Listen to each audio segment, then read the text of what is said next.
28/2/2024 ला एक जाहिरात निघलेली आहे आणि त्याची जी शेवटची डेट आहे ऍप्लिकेशन करण्याची तर ती आहे 10 मार्च 2024 आणि आता या जाहिरातीमध्ये नेमकं काय काय दिलेलं आहे जसं की समजा मेडिकल ऑफिसर म्हणून जसे BMS MBBS वाले काम करतात तर तसं BHMS वाल्यांना सुद्धा संधी मिळेल का।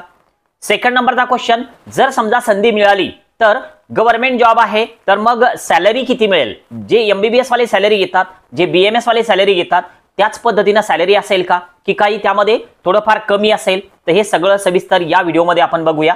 बघा आता हे जे अपडेट आहे तर ही अपडेट आहे महाराष्ट्र राज्यासाठी नाही, अगोदर क्लिअर करतो, पण कुठेतरी सुरुवात झालेली आहे की BHMS वाल्यांना सुद्धा मेडिकल ऑफिसर म्हणून जॉब मिळतोय।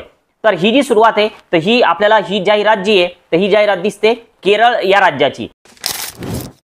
स्क्रीनवर सुद्धा तुम्हाला ही जाहिरात सध्या दिसते की जे नोटिफिकेशन आहे तर ते आहे 28/2/2024 या दिवशीचं आणि लास्ट डेट ऑफ ऍप्लिकेशन जी आहे तर ती 10/3/2024 संध्याकाळी 5 वाजेपर्यंत तुम्हाला ऍप्लिकेशन द्यायचं आहे।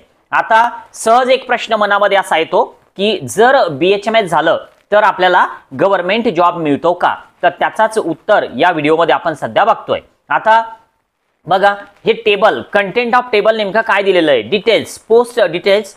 पहिली जी पोस्ट आहे तर ती आहे मेडिकल ऑफिसर, ब्रॅकेटमध्ये दिलेलं आहे आयुर्वेदा, जो डिस्ट्रिक्ट आहे तर ती डिस्ट्रिक्ट केरळ मधली डिस्ट्रिक्ट आहे, ठीक आहे। आणि आता क्वालिफिकेशन काय आहे आयुर्वेदा मेडिकल ऑफिसर साठी तर BMS ची डिग्री पाहिजे आणि तुम्ही ही डिग्री जी आहे तर ही म्हणजे जी आपली युनिव्हर्सिटी आहे जसं की समजा महाराष्ट्राची युनिव्हर्सिटी आहे MUHS नाशिक, म्हणजे थोडक्यात तुम्ही एका अधिकृत युनिव्हर्सिटी मधून म्हणजे जी की गव्हर्नमेंटनं त्या ठिकाणी मान्यता प्राप्त आहे तर त्या युनिव्हर्सिटी मधून तुमचं BMS झालेला असायला पाहिजे आणि तुम्हाला 36,000 रुपये एवढी सॅलरी त्या ठिकाणी मिळणार आहे BMS असेल तर। आता BHMS चं नेमकं काय तर सेकंड नंबरला जो पॉइंट आहे तर तो बघा मेडिकल ऑफिसर आणि ब्रॅकेटमध्ये आहे होमिओ, थोडक्यात होमिओपॅथी मेडिकल ऑफिसर आणि जी क्वालिफिकेशन आहे तर ती अगेन BHMS हा कोर्स पाहिजे आणि जी सॅलरी आहे तर ते सॅलरी दिसते आपल्याला 36,000 रुपये, म्हणजे जी BMS मेडिकल ऑफिसरला सॅलरी आहे तर तीच सॅलरी BHMS ला आहे।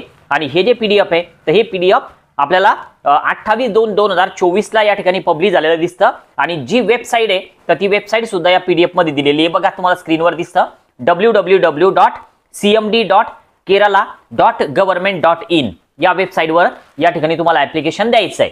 जर समजा तुम्ही नीट UG काउन्सिलिंग मध्ये असाल तरच चॅनलला सबस्क्राईब करा। हे फक्त माहिती होती की BHMS ला गव्हर्नमेंट जॉब मिळतो का, तुमचं जर BHMS कंप्लीट झालेलं असेल तर समोरचे अपडेट जे तर ते BHMS कंप्लीट झालेल्या विद्यार्थ्यांसाठी नाही, फक्त जे ऍडमिशन प्रक्रियेमध्ये भाग घेणार आहेत MBBS BDS BMS BHMS च्या तर त्यांच्यासाठीच फक्त आपलं जिजाऊ अकॅडमी हे YouTube चॅनल आहे। जर तुम्हाला ऍडमिशन प्रक्रियेमध्ये भाग जर घ्यायचा असेल, पेड काउन्सिलिंग करायचं असेल तर डिस्क्रिप्शन मध्ये एक व्हिडिओ आहे तर तो नक्की बघून घ्याल। आज आपण या ठिकाणी थांबूया। Okay bye.